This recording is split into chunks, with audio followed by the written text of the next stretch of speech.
We have become used to thinking that we have a right to all that we have, no matter what damage we do to the earth or to other people. We have become detached and disconnected from reality. We have become detached from the earth. We have become detached from the feelings and lives of people elsewhere if it interferes with our right to maintain our lifestyle and standard of living. I would submit to you that we're on a course leading to inevitable annihilation. Martin Luther King said the issue is not between violence and nonviolence, it's between nonviolence and non-existence. The course we're on in the first world is a course of ultimate destruction.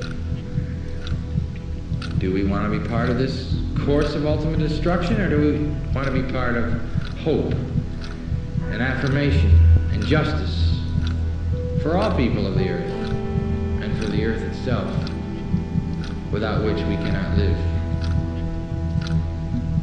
Yes, I'm talking about a nonviolent revolution of consciousness.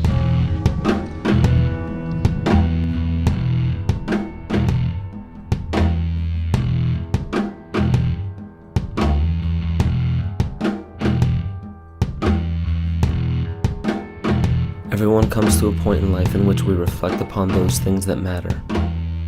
There are some who choose to ignore the depth of this question, and there are others who follow this question into oblivion. Is it possible to walk the middle path, to ask these questions and yet embrace the possibility of never arriving at an answer? Is it possible to live our lives not in the absence of a corrupt world, but despite it? If you were asked to ponder the one thing that matters most in your life, what would it be? Security? Money? Success? Sex? Power? Have you ever considered why? Why we crave? Do we not have enough? What happens when we have all the money, all the security, all the success, sex, power, but haven't found peace? What happens if we gain the world without an ounce of love or appreciation? We end up only wanting more. The world can't give enough of itself, as if humanity is becoming a black hole devouring everything in its path.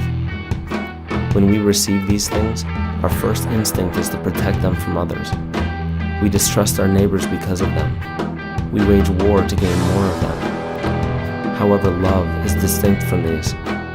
When love is present, our first instinct is to give back, to help those who long to truly be free, those who desire to give back, who desire to know love. But what happens if no one truly wants love anymore? What if no one desired freedom? What if the greatest epidemic known to man has already infected the entire species? A whole race of humanity conned into believing that slavery is freedom, that fear is love, that suffering is happiness. Would you be able to recognize it if it were happening right now? Ask yourself, is it? Is this the world we live in?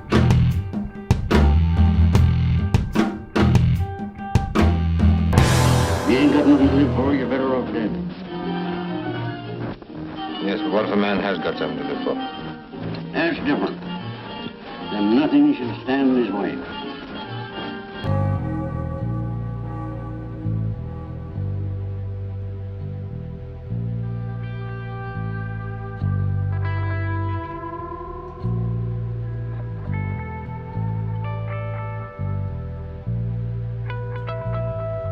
Anybody want to take a stab at answering that question? What is freedom? Well, let's take a look at the Oxford definition. The power or right to act, speak, or think freely, the state of being free. But that's kind of mechanical. I really don't like that definition. So what I did is I said, okay, well, what's the definition of a slave?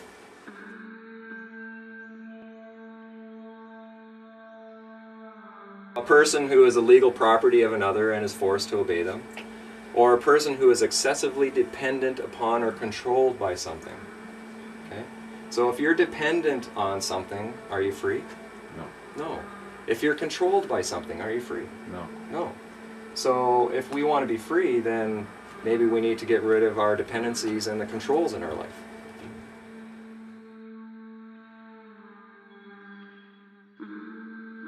Rob, in the Paget family, is an example of what happens when an average individual begins asking simple questions.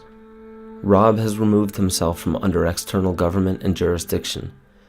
No officer of the law, judge or magistrate, politician or tax agent has authority over his life simply due to a title.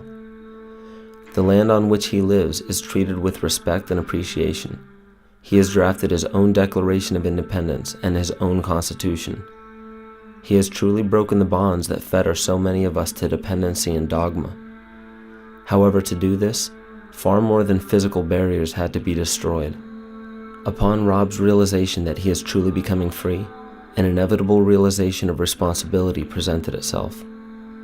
When excessive dependence upon something is recognized within, the heart and mind revolt. The initiation of an authentic revolution always begins within the individual. Pay attention not to the physical steps he took to become free, but to the spirit of his path. For it is a personal path within all of us. If we mimic the path of another, it is not a true path for us, but a trap. This is merely a story of an individual I love and respect, the story of how a true revolution is born.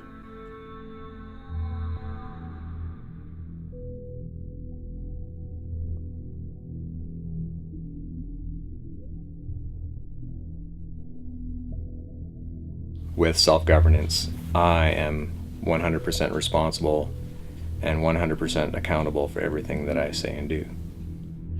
And that's what kind of led to us building the airship and to building a power system and living off-grid.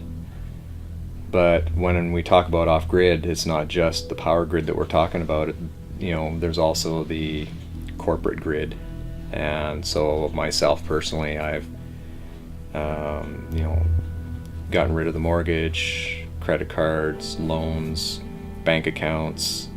I don't have any of those kind of things anymore. So I'm off of the financial grid and I'm off the corporate grid as much as possible as well.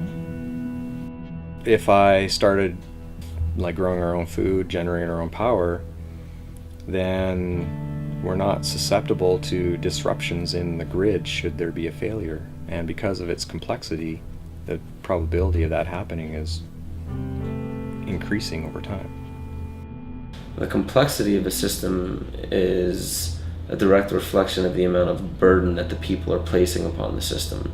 Every government would have to grow if you keep placing more burden upon it. All of that burden is actually the responsibility that we no longer, as the citizens, want to take care of on our own anymore. We want our government to take care of it for us. So all of that burden feeds the system, and that's how the system grows. If a system is becoming faulty, if a system is becoming corrupt, that's because the foundation or the soil that that system has grown out of has become faulty and has become corrupt. So that's the first place that we need to start looking, is the foundation, the soil that this system grew out of. We need to start looking at the people.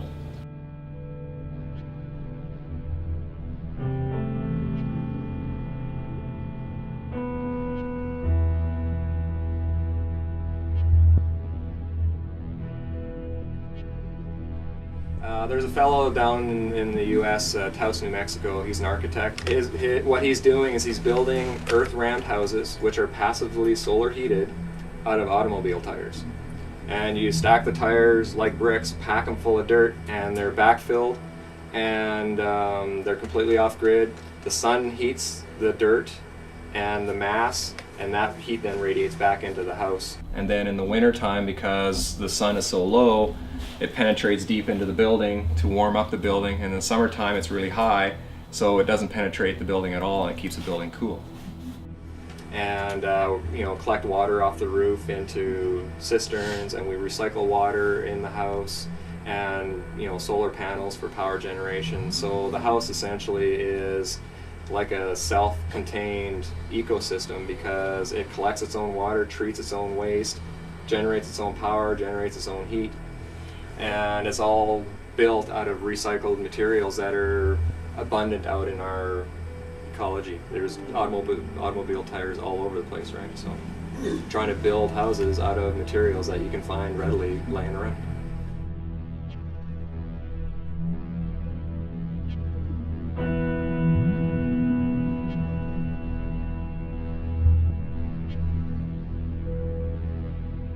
My wife is studying to be a homeopath at the time, and she started recognizing that there are a few things that are going on in the medical industry that isn't necessarily good for us.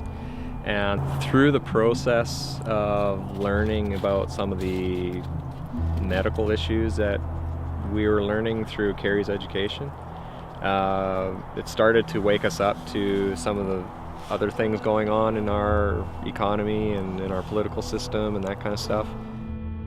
It's not a healthcare system, but a keep you sick system so that they can make lots of money through pharmaceuticals.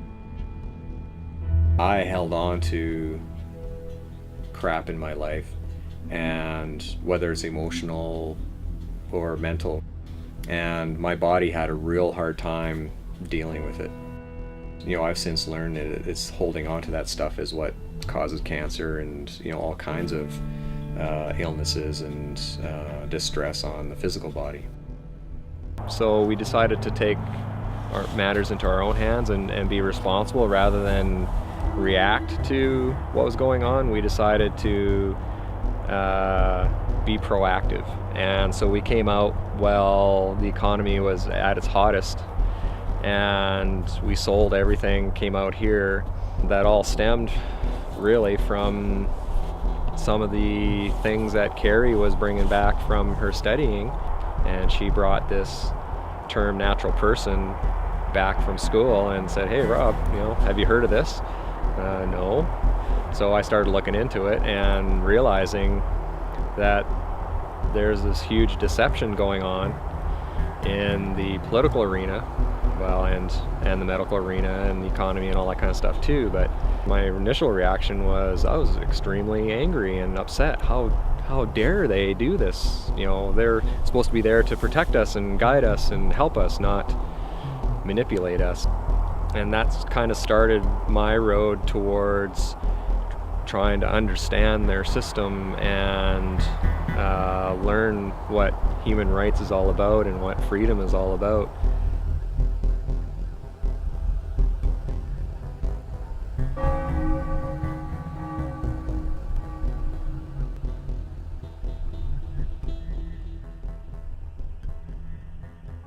What is the law?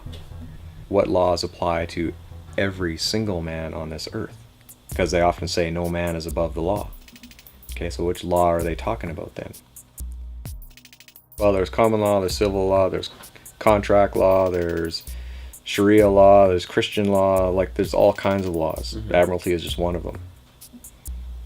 And when it comes down to it, a lot of those are only associated to activities depending on what we're doing and what we consent to. So corporations, for example, are all subject to a number of laws because they are the creation of the government. So the master gives the rules for the servant to follow. Okay? So does that apply to you? Well, unless you're a corporation or you're behaving as a corporation, the answer is no. So I asked the question, what is the law? The history of law gives us an understanding of its evolution, which is intimately linked to the evolution of our species. The function of law does not simply govern our physical actions. We have many layers of existence, including physical, mental, emotional, conscious, and spiritual. Because we cannot escape any of these, an affliction to one of them reverberates in consequence between all of them. It is irresponsible to assume that law pertains only to portions of our lives. Law is the very foundation of life itself. All law forms today are based upon our consent. Should the people of today discover the important truth that we can say no at any time, we may find a revolution within the current system to be inevitable. Everything we are experiencing is the evolution of experience itself. This is why I can't say what the future should look like. The second I give a model for the future, there will instantly appear a rebellion against that model. And that rebellion is very important because the future is not about ending up with a beautiful result. It's about learning from the process and allowing that process to always welcome change. There are 3 fundamental stages to our evolution: childhood, adulthood, and parenthood or leadership. A child is typified by being dependent upon external support for food, protection, and health. In the animal kingdom, the transition from childhood to adulthood is complete when the child is no longer dependent upon others to be fed, protected, and kept in good health. We are a species of perpetual children today in our society.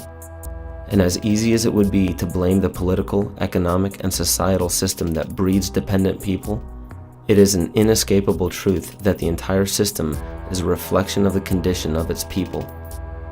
Seldom do we see adults today in the sense that they can govern themselves, which means it is even less frequent that we see individuals fit for parenthood or leadership. The stage of parenthood and leadership comes when not only can we govern ourselves, but when we are ready and willing to help others become self-governing. The leaders of today are unfortunately nothing more than children with adult bodies wearing leadership clothes. Our entire species is being faced with a choice: govern the self or be governed by others. 1, 2, 3, 4.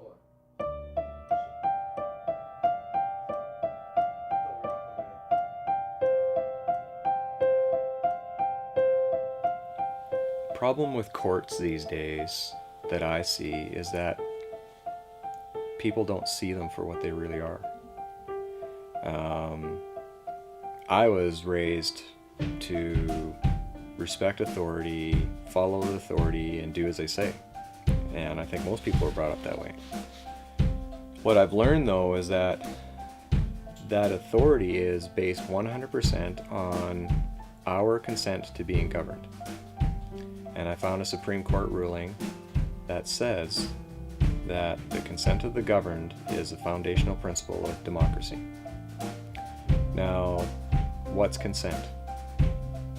Does that imply that you have a choice whether you're going to agree to that or not? And I would suggest that the answer is yes. So we all have free will choice to consent to being governed. When we do that, then we've given them permission to use their authority over us. So when we used our free will to apply for or register for something, we gave them permission to create a corporation to interact between the man and the system. And it's that corporation that the system acts upon. But because we don't know who we are, we assume or we think that that is us. So when you take a look at your credit card or take a look at your driver's license or your birth certificate or any of that kind of stuff, a lot of people, and including myself, thought that that was actually me. And that's not true. So when the courts are acting upon it, all they can really act upon is the corporation. And the only reason they can act upon the man is because we agree to be the representative of that corporation and bind ourselves to the terms and conditions of that agreement. But we can say no at any time. Give the public the facts. They have a right to know. Got it? If you have those documents, such as licenses, registrations, permits, applications, that is your consent to being governed by certain guidelines, regulations, acts, stipulations, laws within that corporation, because you are asking for a service and they're saying, okay, as long as you follow these rules. If you signed any of those contracts which are represented by a legal fiction set up in your name, then you yourself are bound by those rules, bound by those regulations, because you did that. You consented to being governed by that. So in order to remove yourself from that, you have to dissolve those contracts. Sometimes they make it seem mandatory that you must comply, and it's just the language that's being used. That's one thing you want to become very wary of, is the language that they use.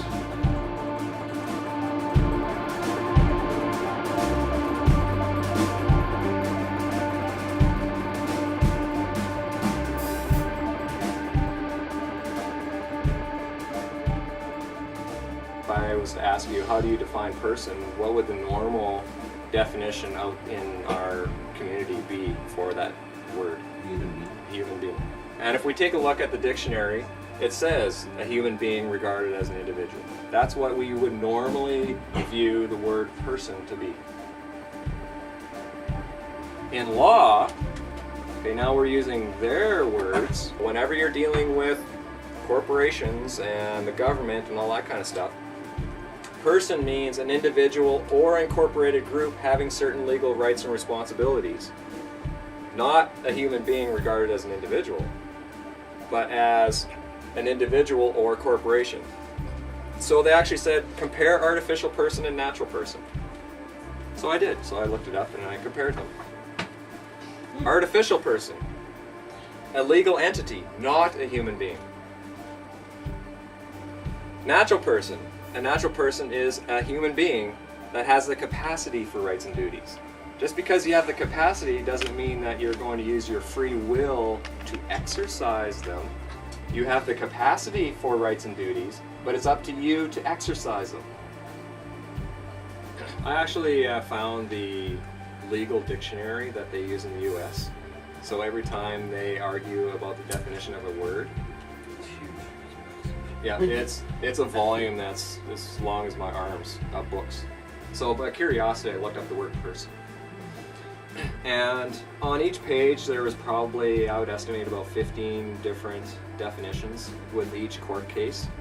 And the word person ran for around 200, 250 pages. So there was literally thousands of different definitions for the word person. How can anybody possibly learn all that in order to protect yourself? Well, part of the Magna Carta states that to none will we sell or deny a right or a justice. Well, what that means is that if you want to exercise your rights and you want to have justice, they can't sell it to you. They sure do now. It costs you hundreds of dollars an hour to hire a lawyer just so you can get justice. Sometimes there are things that are more important than bread and butter. Just what, for instance? The right to think for yourself. This is a free country where nobody can set themselves up as absolute ruler and force other people to do their bidding. And as our country grows, more and more you'll find men and women marching and fighting side by side.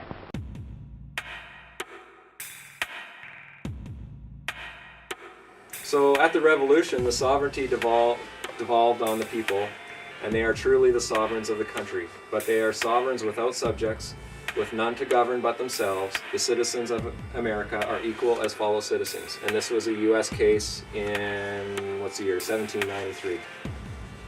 So every U.S. individual is sovereign if they knew about it and if they haven't got hooked into the corporate game that's being played down.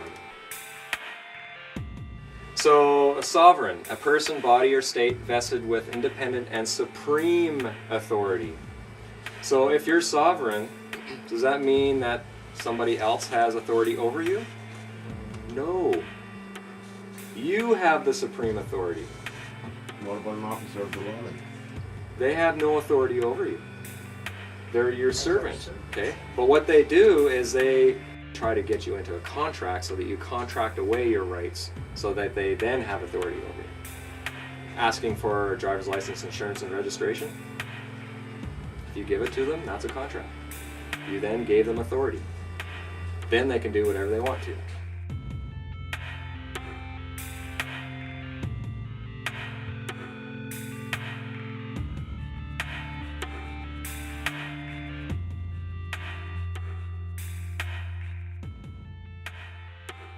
We elected to take responsibility and accountability for anything that should happen, as we should, because it's our building and we're building it. So we essentially went ahead with it and waited for the county to say something. About 3-4 months into the project, we received a letter. That letter essentially indicated that we noticed that there's some development. Please stop the development until you fill in a development permit. Well, I had been studying my human rights for a couple of years at that point, so I sent them a letter essentially outlining that I am an individual, not a person or a corporation, and that you don't have jurisdiction over anything that I do. And that your letter also indicated that if I sign this, you have permission to come on our property. So that implies that you currently don't have permission to come on our property.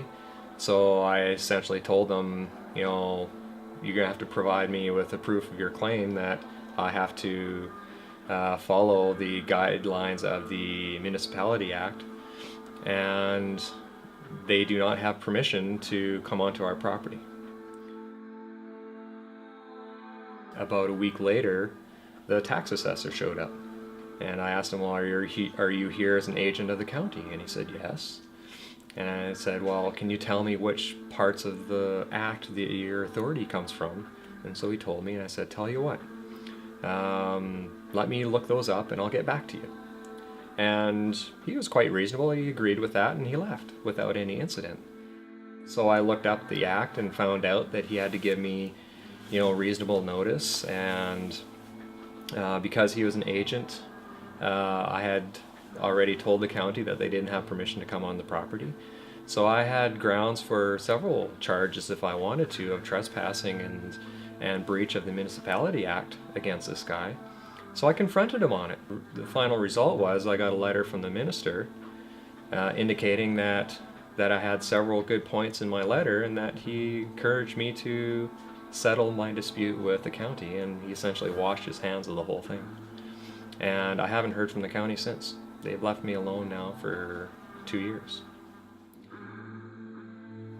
I can't have freedom unless I also recognize that I have a duty.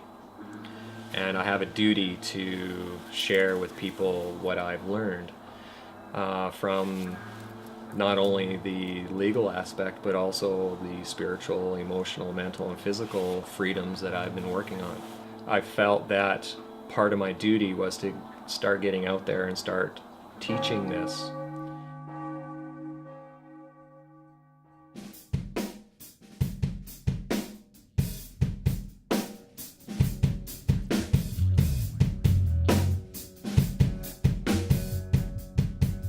Petro. Yes, sir. Stand by for operation of the time machine. Yes, sir. Where to this time, Captain? Back to the year 1215 and King John of England. Yes, sir. Everybody's familiar with Robin Hood. King John, the tyrant, was actually real. The problem with King John is that he did not know how to fight a war, and he had no land to his name. So he ran to the Pope in 1213 and asked Pope Innocent III for some help. And what he did is he actually turned over the whole Kingdom of England to the Pope in return for support from the Pope so that he could fight his wars. So that little document essentially turned King John into the Pope's vassal, which means that he promised to be loyal to the Pope, and the Pope then owned everything in England. A couple years later, his barons cornered him and stuck a knife to him and said, you know what, we're not happy with the way you're treating us. We want you to sign this Magna Carta. But if I sign this, I shall be no king. You have given me 24 overlords. These 24 will see that you carry out the terms of the Magna Carta.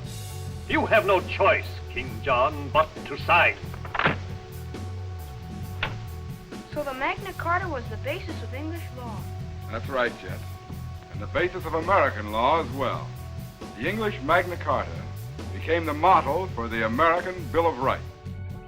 This is the founding document for our human rights within our country, within Great Britain, within the United States, Australia, New Zealand, South Africa, any crown colony.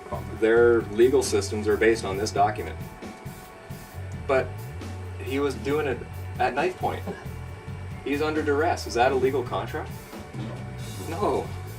So I have a question. If it was under duress and this is not a legal contract, then how can they possibly continue using this document as the basis for our legal system?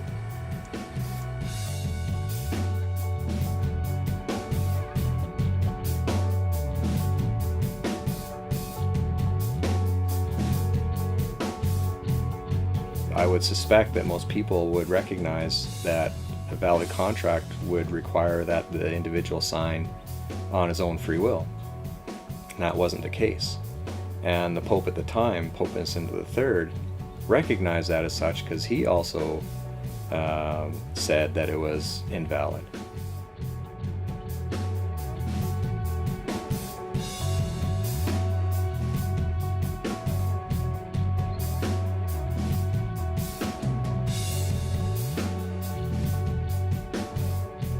Kings of Europe decided, you know what, there's this huge piece of land just across the Atlantic Ocean, let's go get it. And so how they did it though is they chartered corporations. You know, the king set up a corporation and it was funded by the king and bankers and that kind of stuff, and they came over and they stuck the flag into the ground and say, you know, we claim this for the King of England, and set up shop and started dealing with the First Nations people that are here. And you know, I'm not going to go into all the atrocities that happened.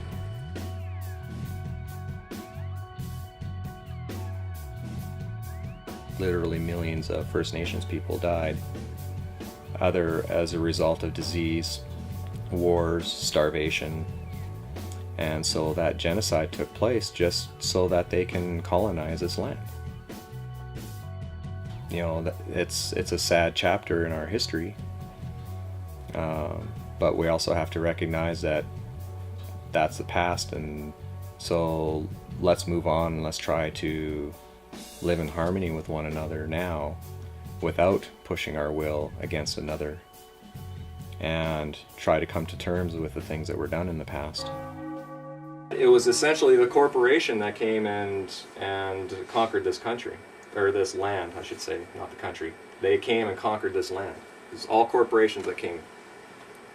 Now that those corporations are here, people started coming over and started immigrating to what they thought was Canada or the United States.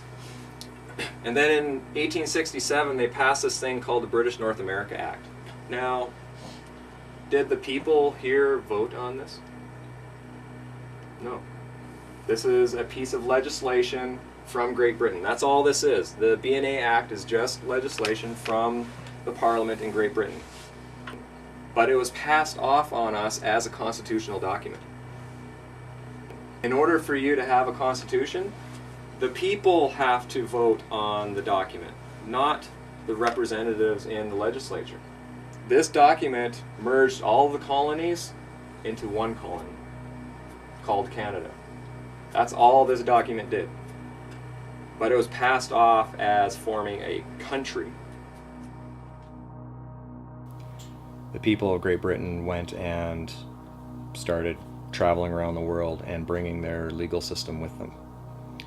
And even though the US declared their independence in 1776, they still based their legal system on British system. They're all based on that common law system, but there's also the Admiralty system that came with it. Representatives from, you know, Canada, Australia, South Africa, New Zealand, you know, all those got together with Great Britain and started talking about, okay, how can we really set things up so that we can be autonomous from Great Britain? And so they actually met for a couple of years, 1926 and 1930, to formulate how this was going to work. And then the king then passed the Statute of Westminster, and that essentially broke the tie between Great Britain and Canada. Okay, the king is no longer a part of Canada. Canada is no longer affected by any statutes or regulations from Great Britain. Because the link to the crown was broken, technically we're in anarchy. We have no document to actually set up the framework for how our government is supposed to operate in this land. In 47, they wrote a letters patent creating the office of Governor General. The Governor General is the head of this country. We have been compelled to create a permanent armaments industry of vast proportions. 3.5 million men and women are directly engaged in the defense establishment. Now, this conjunction of an immense military establishment and a large arms industry is new in the American experience. We recognize the imperative need for this development, yet we must not fail to comprehend its grave implications.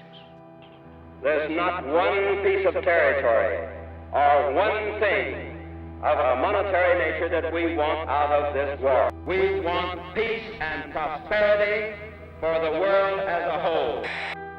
Let's go through these words and let's see if you understand them now. Okay? Governor General. What's a general? Military. Lieutenant. More generals. What's a company? It's like 4 brigades of man and heavy equipment. An officer. Okay? The taxpayer is actually an officer who holds an office. Commission.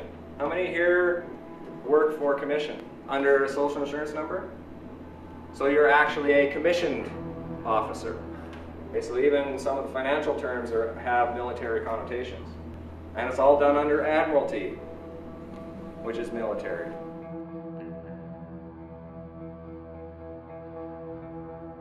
When you turn 18 and you start working under a social insurance number or accept a birth certificate, you're actually accepting being posted at a military post, evidenced by a name, address, and a date of birth. Because what was birthed? A vessel, right? It's a military vessel. So when you agree to be the legal representative of that military vessel, you agree to be manning that military post. Okay, that's why they need the name and birth date, so that they can prove that you're a private in their military. All of these documents, whether you're registering property or applying for driver's licenses, a birth certificate, all that kind of stuff, it's all in the public, which means it's all on the military side, and you're holding military offices when you have these documents on your possession. As long as you're manning a military post, technically you're at war. So, Clause 1 says, "We do hereby constitute." Who's we? I don't remember seeing any documentation that said the people of this land gave them permission to constitute that office. And the king doesn't have any authority here because the Statute of Westminster 1931 cut off all of that. So I have a question. Who's we? I suspect that it was Prime Minister Mackenzie King and all of his cronies. So how did all this happen? This guy here, our Prime Minister, Mackenzie King, I did some reading on him, and I found out he's actually really good friends with John D. Rockefeller Jr. And he actually spent a lot of time in New York. He actually consulted with him. Mackenzie King's a lawyer, and he was actually Rockefeller's lawyer, and actually helped him out with a lot of labor disputes that are happening in the States. So who signed it? Prime Minister of Canada. So our Prime Minister signed letters patent to create the office of Governor General. They needed to set up another office, so the Prime Minister did it. And I'm really curious to find out who was supporting him to do that. Because it wasn't the people and it wasn't the king. Even though he said by His Majesty's command. I question that too. Governor General's Act. You go to Canadian government website and you can actually look up the acts. Okay, you look up the Governor General's Act. And in there, Clause 2 says, the Governor General of Canada or other Chief Executive Officer, CEO. CEOs are for companies. Or administrator carrying on the Government of Canada on behalf and in the name of the sovereign, by whatever title designated is a corporation sole. Okay, a corporation sole is a corporation, except that there's only one individual that holds that title or owns that corporation. Corporation soles actually are used all over the place. The Pope, the office of the Pope is a corporation sole. The office of the King is a corporation sole. The Governor General, Lieutenant Governors, the Catholic Church, all of their bishops and archbishops and cardinals, they all hold corporation soles.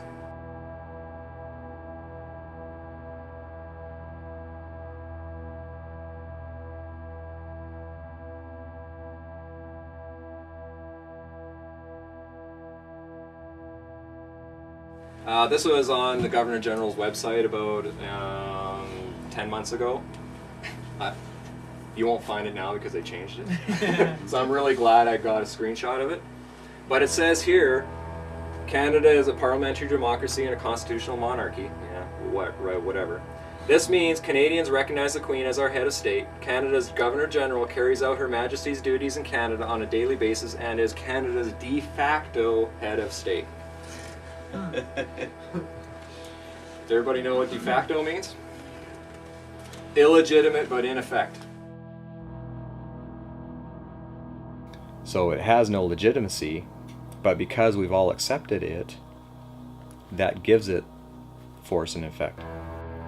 Now, as soon as you get away from all the people and you remove yourself or segregate yourself through a private agreement or what have you, that becomes private. Now, the Governor General and the Queen, by definition, are only responsible for the public. Government is there to deal with the public for us, but they've turned everything public.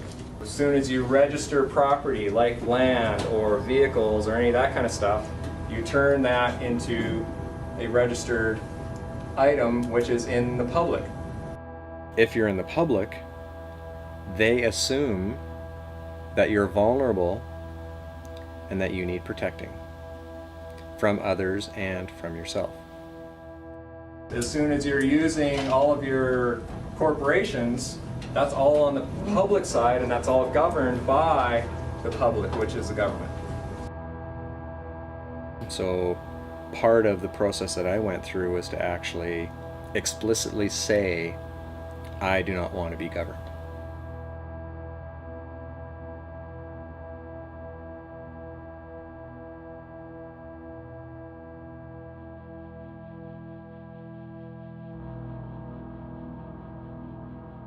This is the fundamental rule of all forms of law. Without your consent, you cannot be governed. There is not a single law in existence created by man that is mandatory. There are many that give the illusion of being mandatory, but therein lies the most important aspect to all of this. It is your responsibility to investigate and understand what governs you. Not just physically, but mentally, emotionally, consciously, and spiritually. There are tyrannical governments that force their law upon the people unjustly. Some do not have much of a choice to move away from these areas. However, most do have a choice, yet allow justifications to keep them exactly where they are. If we were on a train track just minutes away from being hit, most of us would move, yet some have the tendency to complain about how inconvenient it is to move. There is still a choice. Human ingenuity can surmount any obstacle. The only requirement is the desire to surmount. If we are willing to complain or rebel against a system that governs our actions, we should know how and why it does so. In doing this, it is important to understand who we are, where we are, and what options we have.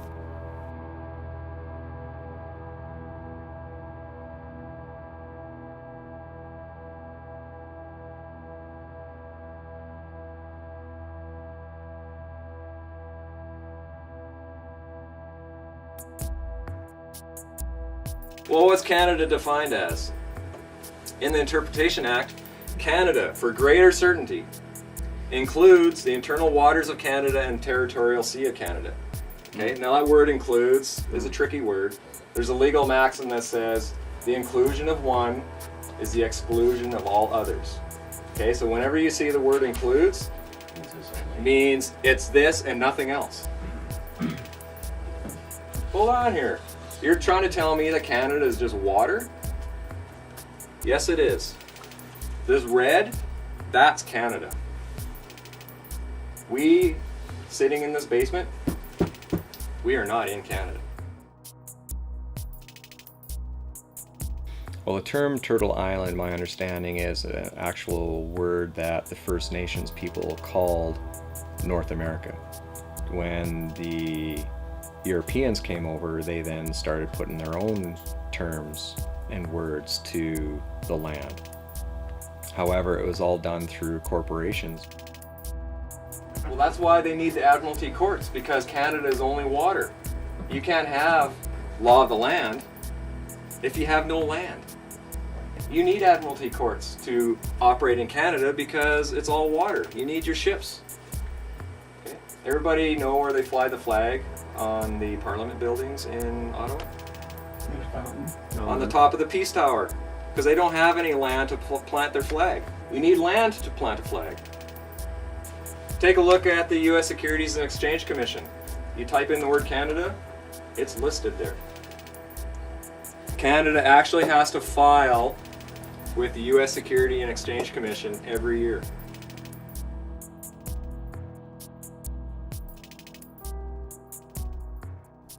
The Admiralty courts are set up to govern business between corporations, not people. The jurisdiction of Admiralty courts does not deal with human affairs. Only when humans, knowingly or unknowingly, represent a corporation by using licenses, registrations, certificates, and applications do they fall under Admiralty jurisdiction. It is a well-disguised fact that nearly everything we believe to be our country, our courts, our police departments, and even the documents that represent us as individuals are in fact corporations in the business for profit. Should you choose to remain a part of any of these corporations, it's important to understand that not only are you under their jurisdiction, but you do gain the benefits that they offer. The benefits in the agreement of becoming a citizen of any country is their protection. To be a citizen of any nation means that you have your citizenship. This ship is a vessel that contains your consent to be protected and governed by that nation.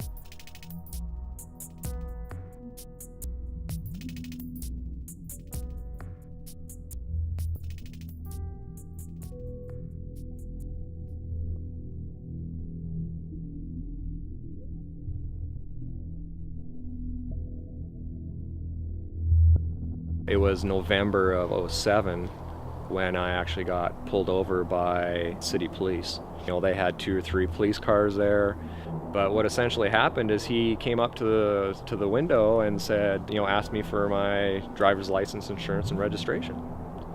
And I actually told him, well, I don't have a driver's license. And he goes, yeah, that's why I stopped you. I'm not a corporation, and I do know that I'm not here to submit to other people's authority.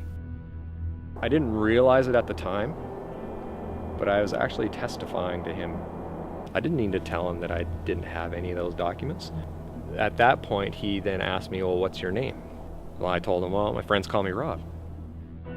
I don't let a name define me, or I don't let a career define me. I'm not a name or a label. again, I was testifying. I didn't have to disclose to him my identity, but it was enough information for him to make the link between that name and the name that he has jurisdiction over, which is the artificial person that was on the driver's license that was expired. And that was grounds enough for him to proceed with filing charges of driving without a driver's license. And he essentially gave me to the count of 3 to accept these, or he would continue filing more charges and tow the vehicle. And I finally accepted under, I was extremely stressed out at that point because I didn't want to lose my property and that kind of stuff. So I accepted them and decided to deal with it through letters. Like if I was a judge, for example, and you walked in and claimed that you're sovereign, one of the things I'm going to look at is, okay, has this guy behaved like a sovereign? Did he, provide me with pre-notice and, try to resolve the issue before it even came to court? And was he honorable in his communications and his interactions with people?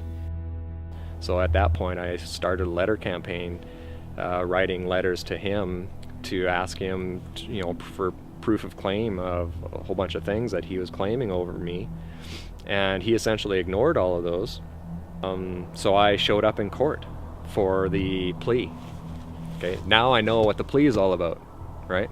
So I didn't go in there with all my books. I essentially went in there to essentially say, you know what, there is no harm done here. There's no cause for this court to be hearing. The judge wouldn't hear any of that. He kept asking me for the person, Robert Ernest Page, and I kept saying, well, I'm here on this behalf, because I'm not that person. I'm man. But he finally said to me, okay, you know what, I'm entering in a plea. Well, first off, that was probably a no-no on his part. And he told me to plead guilty. But he said that from the facts of the case, it didn't look like I had a chance.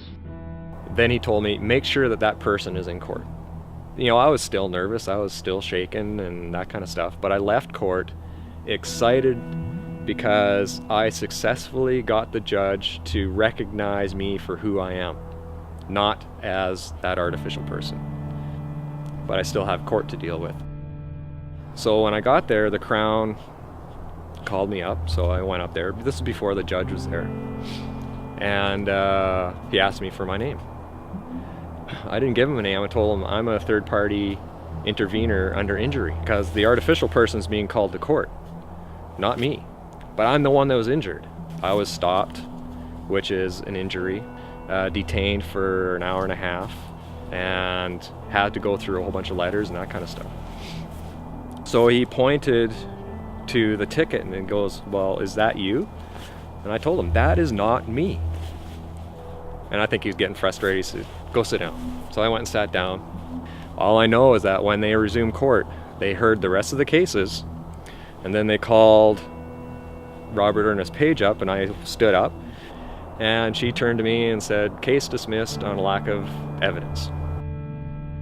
I move for an immediate dismissal. There's no sound basis for this case.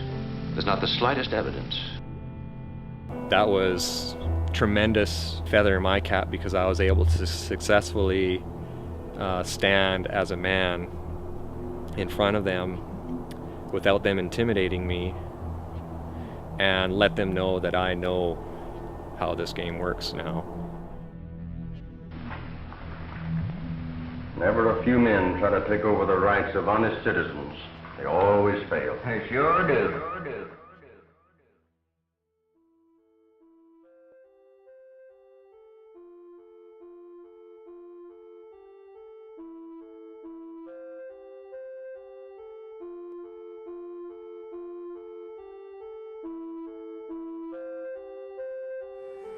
The created cannot be greater than the creator.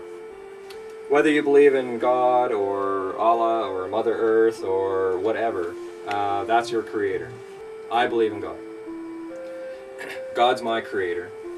And even right in the Bible, Genesis 1:27 says God created man in his own image. Well, since man was created in the image of the divine king, delegated sovereignty or kingship was bestowed on him. Okay? So I believe that the creator created each and every one of us as kings and queens. Okay? That means there's absolutely nobody between me and my Creator. Okay? If I have somebody in between, then I have more than one master.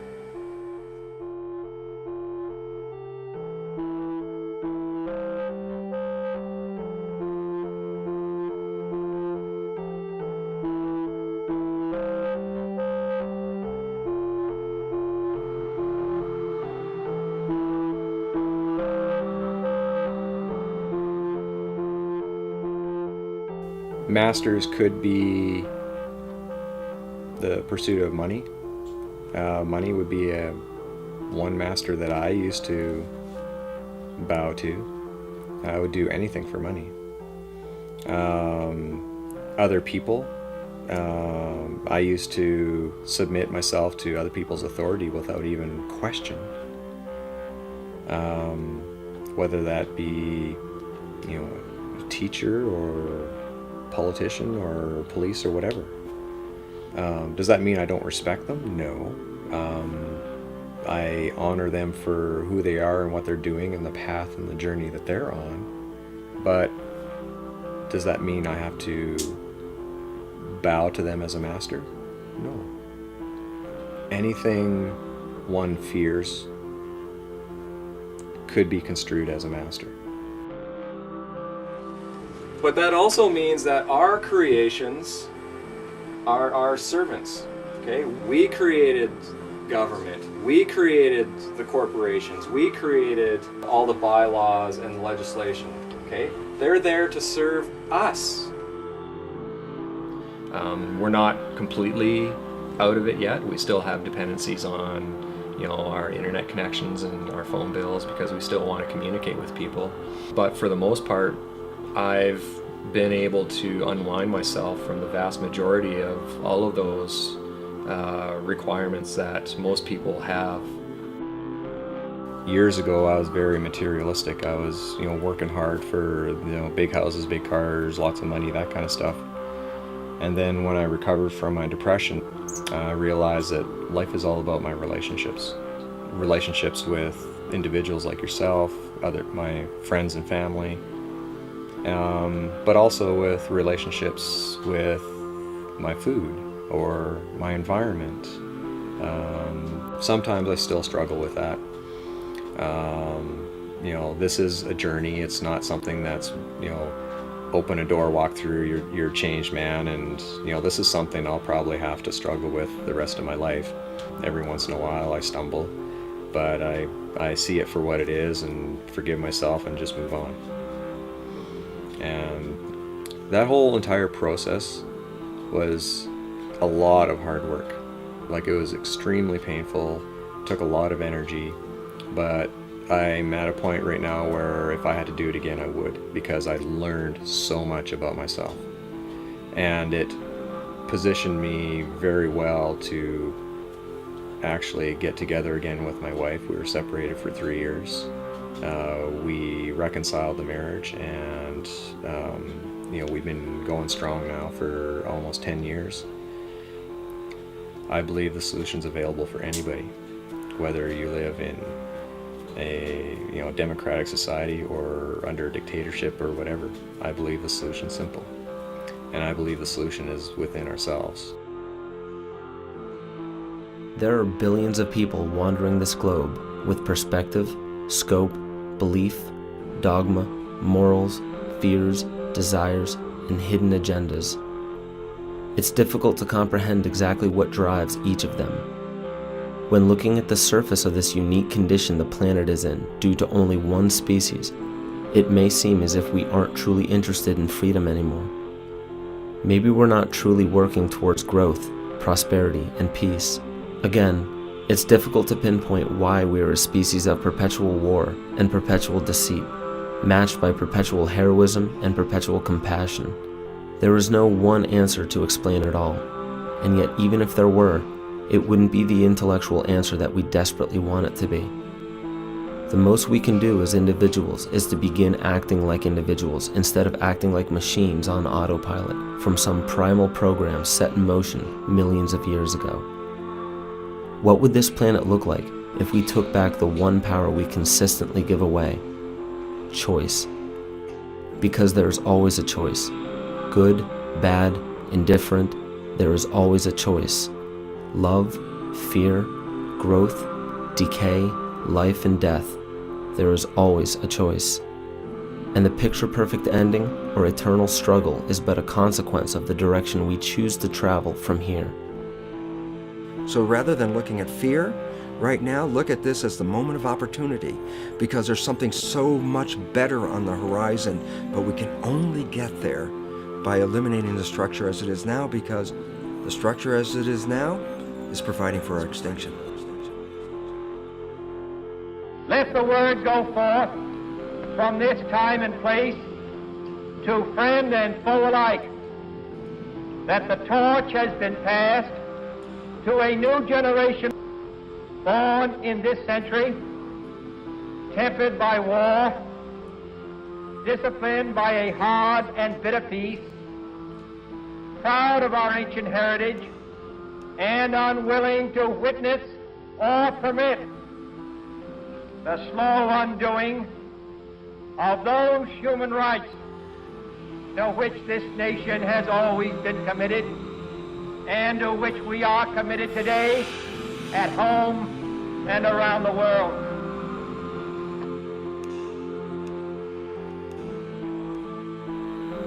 I had to be willing to accept what other people had to say, do critical thinking to evaluate whether it was true or not. I had to learn. I had to learn how to change. I had to face my fear and confront my fear. I had to be honest with myself, which was difficult. I had to learn how to let go. And I had to learn to stand up for what I believe. And I had to learn that it all took hard work to get through all of that.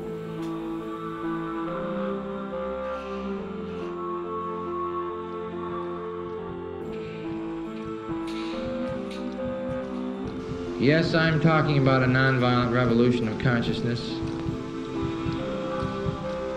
A consciousness that is able to understand how we're all inextricably connected to each other on this earth and to the earth itself. And that if we violate those fundamental principles, we do so at our own peril. Yes, we can continue to live in this delusion and the denials of reality because it's painful. It's frightening. Sometimes it's terrifying. It's terrifying to face the truth. So I ask each of you to search your hearts as to what your truth is for being a citizen of the earth, promoting justice as a foundation for peace. It's not going to happen magically, and I think it's not going to happen by relying on these political structures and institutions.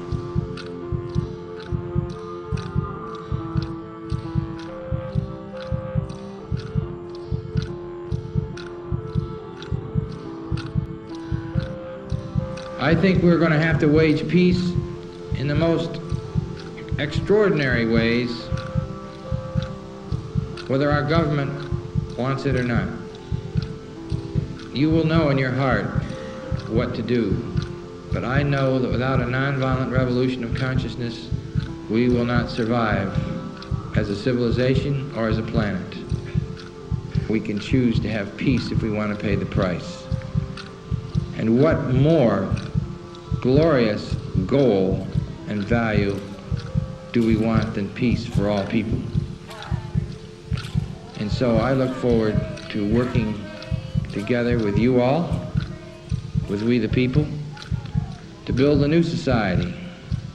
A society that understands that we are not worth more and they are not worth less. And that we will be willing to pay the price and take the risks to wage peace with all fellow and sister human beings.